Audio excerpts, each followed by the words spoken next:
Now let's turn to this. I want you to listen to this elaborate scheme based out of Houston. This involves unqualified teachers getting their certification, some of them registered sex offenders. Wow. All right. Well, Mario Diaz has more on the longtime basketball coach who was the kingpin, taking in over $1 million in this process.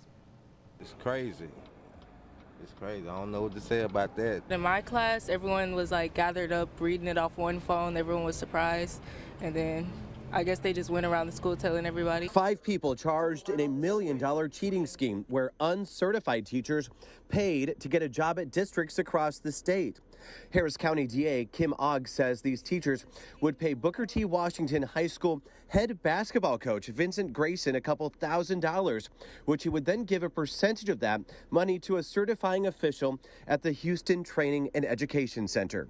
Teachers from across the state would drive hours to Houston after failing to pass their certification tests at least once. They'd then show up to the testing center, show their ID and sign in, but then leave.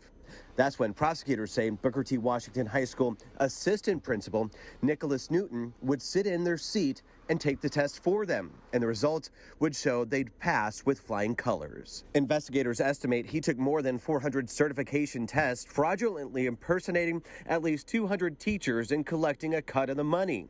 Ogg says the investigation began after a Good Samaritan brought this scheme to light.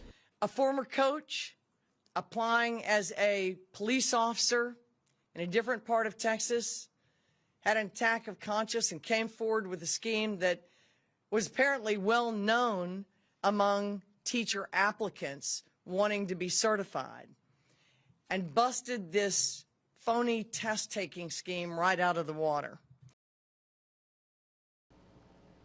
Well, all 5 defendants are charged with 2 counts of engaging in organized criminal activity.